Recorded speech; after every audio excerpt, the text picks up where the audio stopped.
ہم کریں گے ہر مظلوم کی حمایت۔ السلام علیکم، میں ہوں حرین فاطمہ اور آپ دیکھ رہے ہیں حمایتی نیوز HD چینل۔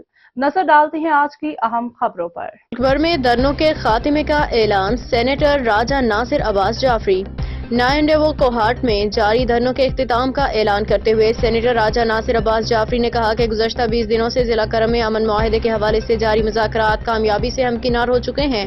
مذاکرات کے نتیجے میں فریقین نے معاہدے پہ دستخط کر دیے ہیں، جس سے علاقے میں امن و امان قائم ہونے کی امید ہے۔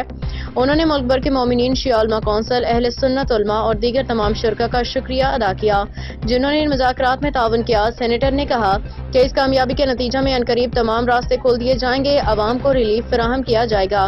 مزید یہ کہ انہوں نے قوم کو اتحاد و اتفاق کا پیغام دیتے ہوئے اس بات پہ زور دیا کہ ہر فرد امن و امان کے قیام میں اپنا کردار ادا کرے۔ احمد دین حمایتی کی رپورٹ۔ بسم اللہ الرحمن الرحیم۔ اس وقت ہم نائن ڈیو کوہارٹ میں موجود ہیں۔ سب سے پہلے میں اپنی پوری قوم کی جانب سے جملہ پاکستان کے مومنین کا، خصوصی طور پہ MWM پاکستان ہمارے انتہائی معزز و محترم علامہ راجہ ناصر عباس صاحب کا، شیعہ علماء کونسل، دیگر جتنے بھی ہمارے علماء ہیں، اہل سنت علماء کا اور ہماری ان بہن بھائیوں کا شکر ادا کرتے ہوئے یہاں سے یہ پیغام دینا چاہوں گا کہ پچھلے 20 دنوں سے امن معاہدے کے حوالے سے ضلع کرم امن معاہدے کے حوالے سے جو مذاکرات ہو رہے تھے، جو جرگہ جاری تھا، ہم نے بڑی کوشش کر کے دونوں فریقین آج اس معاہدے پہ دستخط کر چکے ہیں۔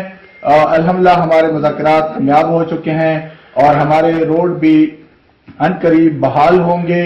لہذا اس حوالے سے پاکستان کے جتنے ہمارے مومنین ہیں، بہن بھائیوں نے زحمتیں تکلیفیں برداشت کی، ہمارے لیے سختی برداشت کی ہیں، اور ہمارے علماء نے، جملہ تنظیموں نے، ہمارے اہل سنت اقوام کے علماء نے سب کا شکر ادا کرتے ہیں اور ان کو یہ پیغام دیتے ہیں کہ ضلع کرم کے حوالے سے جو امن معاہدہ تھا وہ آج مذاکرات کامیاب ہو کے وہ کامیاب ہو چکا ہے۔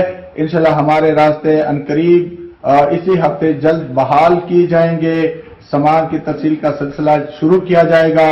لہذا ہم آپ کا شکر ادا کرتے ہوئے آپ سے گزارش کرتے ہیں کہ آپ لوگوں نے ہماری خاطر جو تکلیف برداشت کی اس کا ہم شکر گزار ہیں۔ لہذا ہم چاہیں گے کہ پرامن انداز سے آپ اپنا احتجاج جو ہے پرامن طریقے سے ختم کریں۔ اللہ آپ سب کو خوش رکھے، آباد رکھیں۔ السلام علیکم ورحمۃ اللہ وبرکاتہ۔